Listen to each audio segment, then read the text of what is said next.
এই ভোটে আপনাদেরকে সিদ্ধান্ত নিতে হবে যে আপনার কোন ধরনের সরকার চান। একটা নির্বাচন আমরা পেয়েছি যেটা আগামী 26শে ফেব্রুয়ারি মাসে অনুষ্ঠিত হবে।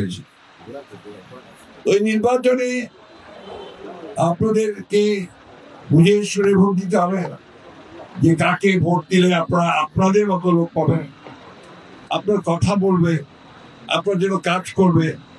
এখানে আমার ছাত্ররা আছে, সবাই অনেক কথা বললো। পয়গাম তো খুব ভালো বলতে বলে, দেশি গাথা খুব ভালো করে ব্যাপার ওই পারো, খুব সামান্য, খুব বেশি করে না।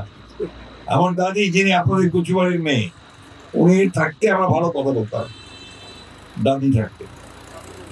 তো এখন এই ভোটে আপনাদেরকে সিদ্ধান্ত নিতে হবে যে আপনার কোন ধরনের সরকার চান। আমরা তো বিএনপি মার্কা মারা, আমাদের আপনার হচ্ছে ধানের শীষ। আমরা অতীতে আপনাদের সঙ্গে কাজ করছি, আমরাও সরকার ছিলাম। আমাদের ভাই আপনাদের এই আউলিয়াপুরের রহমান ভাই মারা গেছে, আকিয়া বাবু ছিলেন না, মনে আছে করে?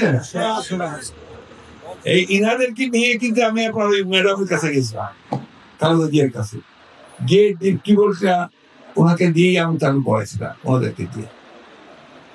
এখনো মনে আছে, যদি পরে আকিয়া বাবু, রহমান ভাই লুঙ্গি পরে আসা ভালো, সবাই প্রায় 10-12 জন কৃষক নেতা সেদিন ওখানে দেখেছি। তো সেই থেকে আমরা কিন্তু চেষ্টা করি আমাদের জনগণের যাতে উপকার হয় সেই কাজগুলো করবার। আমরা চেষ্টা করি কি করে মানুষের স্বাস্থ্যের ব্যবস্থাটার উন্নয়ন করা যায়। আমরা চেষ্টা করি কি করে শিক্ষা ব্যবস্থার উন্নয়ন করা যায়। আমরা চেষ্টা করি কিভাবে স্কুলগুলো, মাদ্রাসাগুলো, সেগুলো উন্নতি করা যায়। আমরা চেষ্টা করেছি অতীতে এই ঠাকুরগাতেই যেন বিভিন্ন কলকারখানা তৈরি হয়, যাতে করে আমরা সবার কর্মসংস্থান হয়। তা আমাদের গভর্নমেন্টে থাকতে পারেনি, আর সেই কাজগুলো করতে পারে। এখন সামনে আমরা যদি নির্বাচিত হয়ে সরকার গঠন করতে পারি, তারা ইনশাআল্লাহ এই কাজগুলো আমরা ঠাকুরগাতে করবো, যেগুলো বাকি আছে। আর এখানে আমাদের ভাইরা হিন্দু মুসলমানদের উপরে অনেক বক্তৃতা করছে। আমি ওই বক্তৃতা করতে চাই না। আমি শুধু বলতে চাই এই কথা যে দেশটা আপনার, হিন্দু, মুসলমান, বৌদ্ধ, খ্রিস্টান সকলের সম্মিলিত দেশ। এইখানে আমরা 1971 সালে সবাই একসাথে যুদ্ধ করছি। আমরা অনেকে ভারতে পাওয়া গেছিলাম, ঠিক না? রিফিউজি হয়ে গেছিলাম, উদ্বাস্তু, বড় বড় সমস্ত আপনার এই বানাইছিলাম ঘর, ওই ঘরের মধ্যে থাকতাম। মনে আছে, বহু লোক মারা গেছে অসুবিধা ওই সময়টা। আমরা আর ওই অবস্থা দেখতে চাই না। আমরা এখানে একটা শান্তির বাংলাদেশ দেখতে চাই। হিন্দু, মুসলমান, বৌদ্ধ, খ্রিস্টান সবাই একসাথে থাকতে চাই, একসাথে কাজ করতে চাই, সুন্দর বাংলাদেশ দেখতে চাই। এটাই আমরা বলতেছি যে আপনারা যদি ধানের শীষে ভোট দেন, ধানের শীষে সরকার গঠন করতে দেন, তাহলে আমরা শান্তি দিব।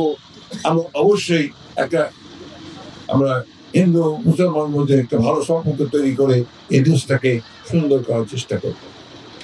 বন্ধুগণ, আমি বক্তৃতা বেশি দিব না, কথাও বেশি বলতে চাই না। আমি শুধু আপনাদেরকে বলতে চাই, আমি কিন্তু আপনাদের পরিচিত লোক, কি ঠিক কিনা? অপরিচিত কাম হচ্ছে। 1991 সাল থেকে আমি আপনার কাছে আসি। কে ভোট দিচ্ছেন দেন নাই ওটা কোনোদিন দেখি নাই। সবাই মিলে একসাথে কাজ করার চেষ্টা করি। আমি আপনাদের হিন্দু ভাইদের মন্দিরেও অনেক সহযোগিতা করার চেষ্টা করছি যখন আমি ছিলাম দায়িত্বে। আমি আমাদের মুসলমান ভাইদের মাদ্রাসা এবং মসজিদেও সহযোগিতা করার চেষ্টা করছি। এই জিনিসগুলো আমরা করি কারণ আমরা বিশ্বাস করি যে আমাদের এই দুই সম্প্রদায় এখানে শান্তিতে ভালোভাবে থাকতে হবে। আর বিশেষ করে ঠাকুরগাতে এই জন্য যেখানে হিন্দু সম্প্রদায়ের লোক সংখ্যা কম না, ভালোই আছে, ঠিক না? আমি কি আপনাদের কাছ থেকে আসি যখন যাবো এই আশা নিয়ে যেতে পারি যে এবার আপনারা সবাই মিলে একসাথে একজোট হয়ে ধানের শীষে ভোট দিবেন?